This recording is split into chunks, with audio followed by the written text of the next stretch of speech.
सकाळ सकाळ कामाची एवढी जास्त धावपळ असते ना, की प्रत्येकाचं काहीतरी वेगळं असतं आणि ते सगळं करूनही परत स्वयंपाकाचं टेन्शन असतं. पण त्यात जर उपवास असेल कोणाला, मग तर विचारायचंच नाही. आता यांना काल उपवास होता आणि यांना खिचडी तर काही खायची नव्हती आणि लवकर बाहेर पण जायचं होतं. म्हणून म्हटलं त्यांच्यासाठी काय करावं? पटकन शेंगदाण्याचे लाडू केले आणि माझ्याकडे जे काही फ्रुट्स होते, ड्रायफ्रुट्स होते घरामध्ये, ते त्यांना नाश्त्यामध्ये खाण्यासाठी दिले. आणि त्यानंतर ना मला स्वयंपाक बनवायचा होता आणि स्वयंपाकामध्ये रोज काय भाजी बनवायची हे काही वेगळंच टेन्शन असतं आणि भाजी करूनही कोणी आवडीने खात पण नाही. आणि डाळबट्टी ना आमच्या इथे सर्वांना खूप जास्त आवडते, त्यामुळे माझा मेनू असं ठरलेला होता. मला स्वयंपाकाचं जास्त काही टेन्शन नव्हतं आज, कारण काल रात्री मी जी डाळबट्टी केली होती ना ती माझ्याकडनं थोडी जास्तच झाली होती.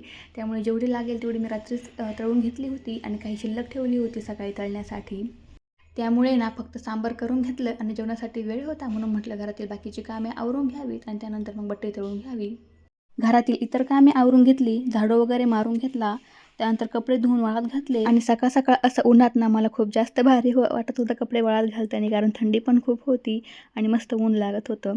त्यानंतर मग सगळं काम आवरून घेतलं आणि सर्वांसाठी गरम गरम बट्टी तळून घेतली. आणि दुपारी ना काही खायची मला सवय लागलेली आहे आणि हा आमलाफ्राश आहे ना मला एवढा जास्त आवडलेला आहे, त्यामुळे मी कधीही तो खात असते आणि लाडू खाल्ला एक. तर भेटूया पुढच्या ब्लॉगमध्ये.